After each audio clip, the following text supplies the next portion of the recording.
I wasn't gonna make this. I wasn't gonna hit record till later. This is the Joel Seedman video.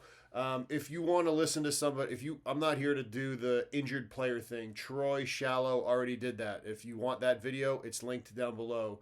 Troy talked about the fact that Joel comes after Ben Bruno, and I also don't understand why has the Indiana Pacers strength and conditioning staff, like, why is Ben Bruno getting all the credit? Does Ben Bruno work for the Pacers, or are we forgetting that because Ben works with Tyrese in the offseason? But Troy was like, hey, Joel, you like to attack people, and say that you know how to keep people healthy. Well, Troy put together a list of the players that Joel has trained that have subsequently gotten injured. So I'm not here to do that. Troy did that. That's linked down below. Vernon Griffith had it linked. His is down below, where he talked about all the different things that go into injury. Joe DeFranco, he was really angry, and he brought up the point again. Joe DeFranco, that video is down below if you want to listen to that. I'm not here to talk about that. Joe talked about coaches that actually work with the athlete. And again, Ben Bruno, I've never worked with Ben, but learned a lot about him and from him through Mike Boyle because of the relationship that Ben and Mike had and how well known Coach Mike Boyle is in our field of strength and conditioning. So if you want those videos, go down there. What I'm here to do is I'm here to talk about the science behind Joel's claims. First of all, Joel, you actually apologized. So shout out to you for doing that. It didn't seem real or heartfelt. You said in your apology you wanted to educate. I'm here to counter the education that you were trying to claim because it's fake education. Why can't we give the Pacers strength and conditioning staff more credit? I don't understand that. Like, the Pacers strength staff, there are people that are employed by the Indiana Pacers. Look right here, INDI, Indiana Pacers strength and conditioning coach. All right. So Sean Wendell and Andy Martin, like, how come the strength and conditioning coaches give them more credit? I can't understand it. Let's give the Indiana Pacers strength and conditioning staff more credit instead of just the private sector coaches. Also, in your video, Joel, you started going overly religious, and listen, I'm a Christian. I'm a fellow. I think you're a Christian. I don't know if you're a Christian. I kind of sounds Pharisee-ish because you're saying the right things but not doing the right things. You talked about how your video was supposed to educate. You kind of apologized for it, but you never actually deleted it. In fact, you doubled down on it and made another video afterwards. Never deleted that. So I'm calling BS on the actual apology. I think you wanted it to sound good, and you talked about being humble, but yeah, Joel. I'm calling you out on that one too. And I go, I'm not perfect. There was one perfect human being. It was Jesus Christ, and He sacrificed His life for us, so we don't have to live perfect lives. If you were really deeply sorry about it, in my opinion, you would have deleted it. But hey, that's just me. So I want to first dive into Joel's original post. He said neuromuscular malfunction due to misfiring of the central nervous system due to muscular dysfunction resulting in faulty biomechanics. Guys and girls, that sounds like a lot. It's neuromuscular don't worry, y'all. We are going to research all of this together. I was doing the prep work, but when I went through I was doing this research and I couldn't find anything. I first went to go find research on Joel's famous 90 degrees, only lifting to 90 degrees. I'm like, there's got to be some research out there. ResearchGate, nothing. All right. You can click the link down below to try to find anything on ResearchGate if you don't have one of those. If you need to check the NSCA Journal of Strength and Conditioning, you can search that as well to find out, like, hey, maybe you can find where are these, right? Where are these, where's this education? Where is all of this knowledge on only lifting to 90 degrees? Like I said, I went through ResearchGate, NSCA Journal of Strength and Conditioning, haven't found it. So if anybody knows where it is, I'll even type it again right here for you. 90 degree only lifting. When you type that in, there's nothing that comes up. So again, Max, No. Nope. Influence of grip. Nope. Like it's not there. Then I was like, all right, NS can't find it on the NSCA, can't find it on ResearchGate. Let me type in ChatGPT, see if I can use AI to find these articles better. And this is I will copy this prompt and I will share this with you all. If you look at it, there is very little credible evidence, scientific evidence supporting the idea that only lifting to 90 degrees, partial range of motion like 90-degree bench press or squat to parallel is universally superior to full range of motion. In fact, most high quality research suggests full range of motion is generally more beneficial.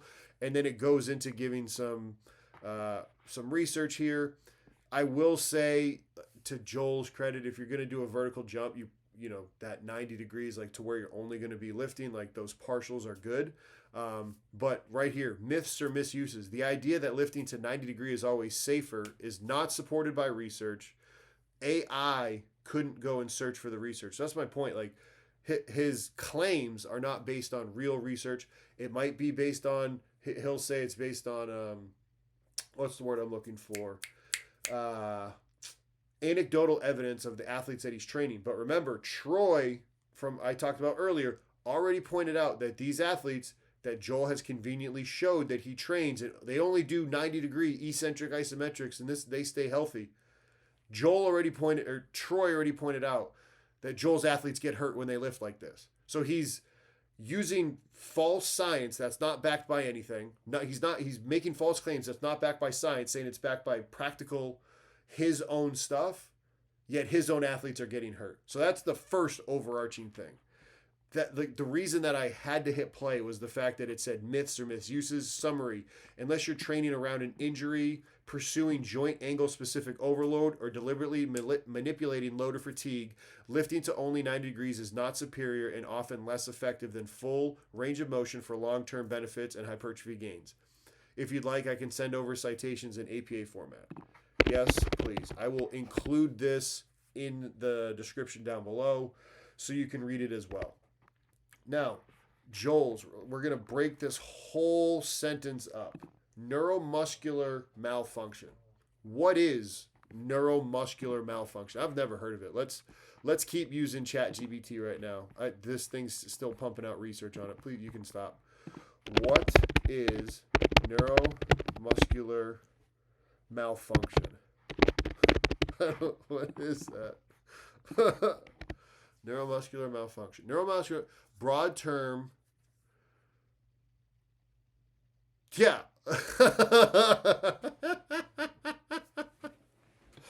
So when Joel says neuromuscular malfunction, this is what we're muscle tissue. So he's like muscle, a brain stroke, spinal cord injury, peripheral nerves, muscular twitching, fatigue. The brain sends an electrical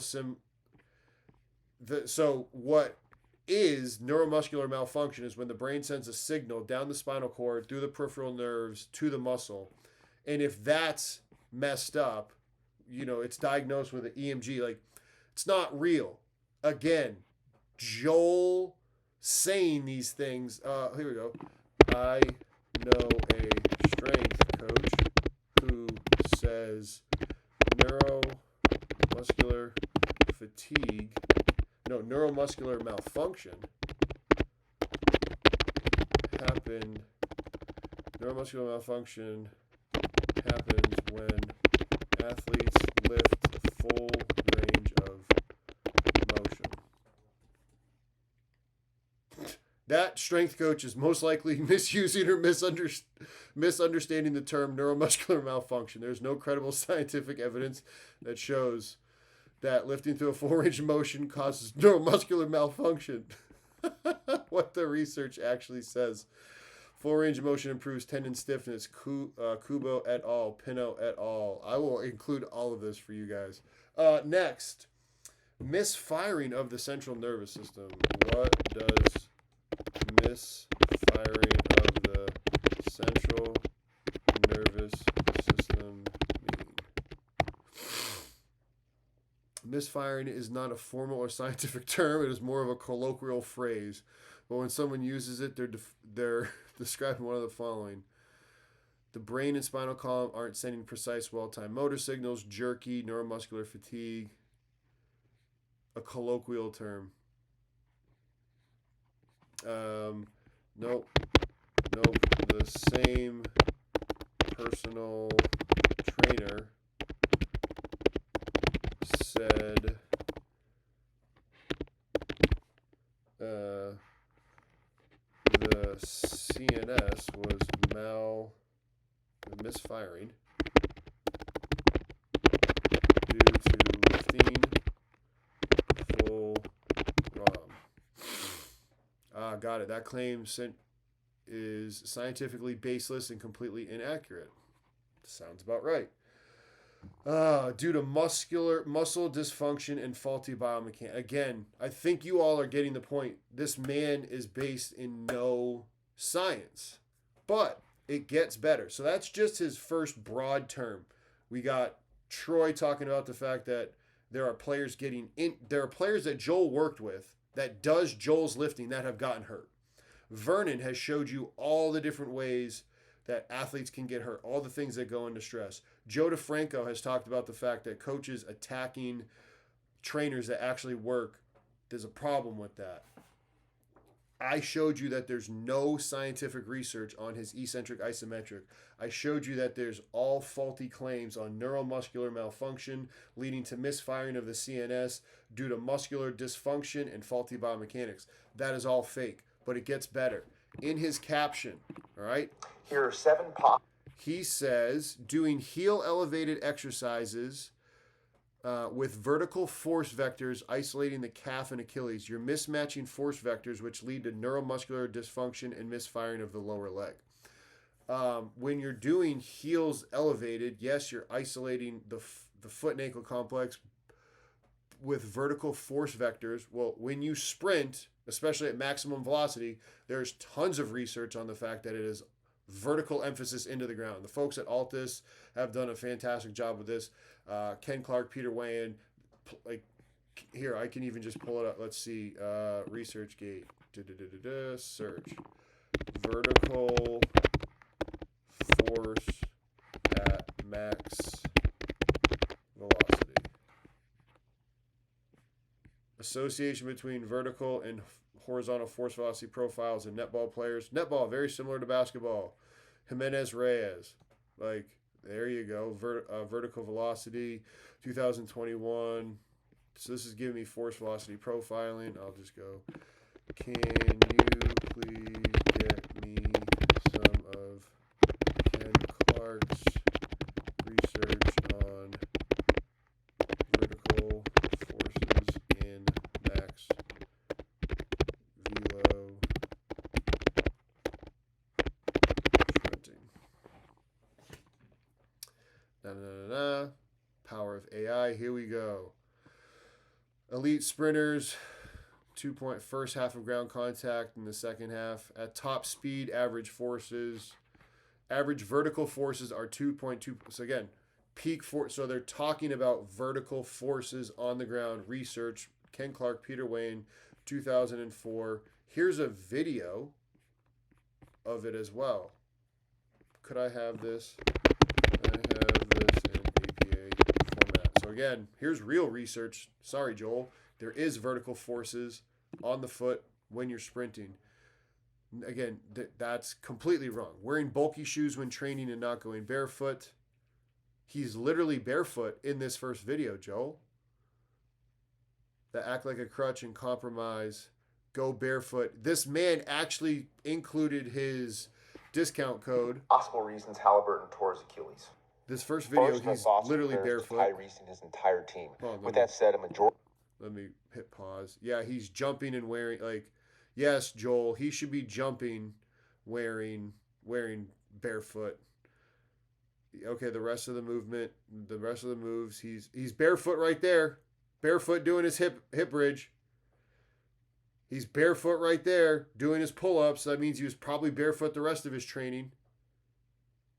I mean, come on, not control. Oh my goodness. Like, so, yeah, wearing bulky shoes.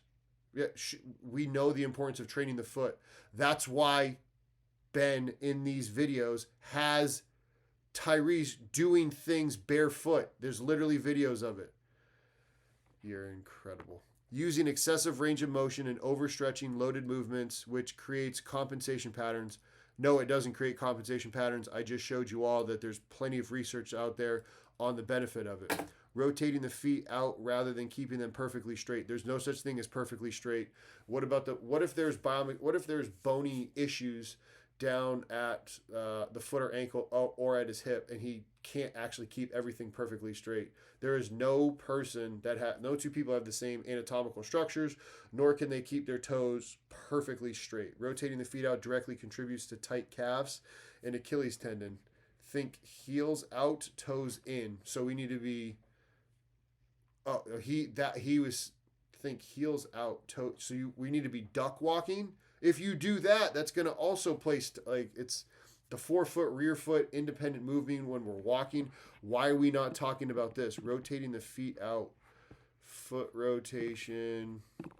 Got any research on foot rotation and ankle tightness? Yes, we know the importance of taking care of your feet, which is, again, why Ben was doing it there in the video with him.